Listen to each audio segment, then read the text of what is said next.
and gentlemen, we have the 4-horse fitness warm-up area and the massage area near to the white teacup line.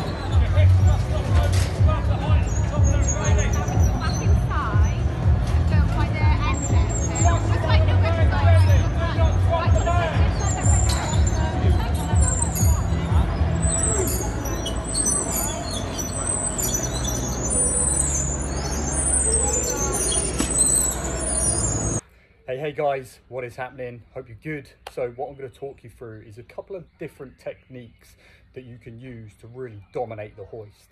Okay, this is an obstacle that is failed quite a lot, and there's a whole host of different things you can do to significantly improve the probability of you passing this. Now, there's a number of different variables like the climate, the weather conditions, is all going to feed into this. So I'm going to give you two different styles of grip that you can use to both work in the dry and the sunny climates and days, and also the wetter, darker conditions as well. Okay, so what we're going to start with first and foremost is doing it in the dry. Okay, so a key pointer here is that we want to reach nice and high. That's going to be the biggest thing that we need to do right here. Okay, is reach as high as possible. Okay, normally we're going to have a barrier or something there, so what we're going to want to do is sit into it and place our foot on there to give us leverage. And as you can see, I've used my whole body weight, and now I'm climbing the rope, and now I'm going to sit back down, push with that leg, and we've got the hoist up in 2 movements. Now, important for the lowering phase, that we're going for a full arm extension yet again, all the way down. Okay, so that's the first one we're going to look at. Now, you can use the bar. You can also just reach nice and high and not kick off of something. All right, it's going to be down to personal preference. There was a period of time for ages where I didn't use the bar, but actually now, when you get the timing correct of reaching high, sitting back, pulling down, having that extra little push on the foot, using the leg can just give you that extra bit of distance. And as you can see, I've got it up in about 2 pulls here. Typically the ones at Spartan are a little bit longer and higher, so it may take you 3 to 4 pulls, and that's what we're looking to do here. Instead of just using brute strength and using our arms and our back and fatiguing those muscles, use technique, reach nice and high and use your full body. All right, so using the full length of the arms, length of the torso, length of the legs, sitting down into it.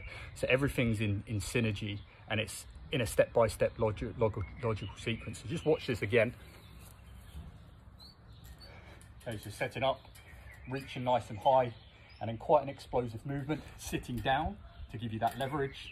Then we're pulling and sitting down more. Then we're using that foot, and then we're keeping the tension on there and climbing the rope. And then literally just repeating it again. So sitting down, push with the leg up in 2, and then when it's coming down, full extension of the arm, and again, and again, and again, and again. Okay, so that's what we're looking to achieve with the conditions being drier and slightly warm, which is relatively easy. For doing it in the wet, there's only one real change, and you don't necessarily need to do this. It depends on where your grip is currently in that race, and if your hands are wet or muddy, etc. So all we're going to do is literally just wrap our arm around that rope and then pull it there, and you can also lock it off in a position. I'll show you that quickly. Okay, so imagine the rope is up high here. All we're going to do is feed it around. So we're in this position here, and then we're locking it in that position there. Right, so it's preventing slippage. Okay, so I'll show you from behind. You're going to reach nice and high around. So this is my right arm, right to left side underneath. Wrap it around, and then you've got the leverage there. So when you're in that position, we can reach nice and high, and it's pretty secure. Okay, so that's the only difference that we're going to do. If you watch this now, yet again, reaching nice and high, locking it off, sitting down.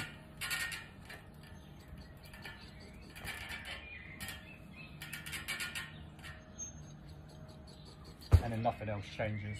Okay, the only difference is when you're climbing that rope, you want to make sure that that's wrapped around again, pull down, climb the rope, wrap around, and pull down again.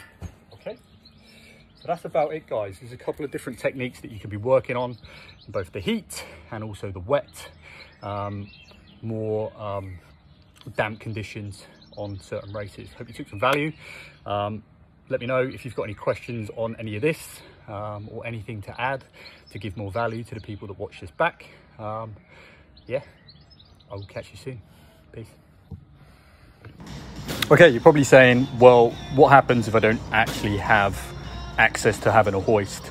More than likely you've got access to a gym. So what you can do is just get on the pulley machine, attach the rope attachment, and you can just practice sitting down into it, reaching high, changing your arm position, using that momentum, and then doing a pull at the bottom. So it's quite a simple fix.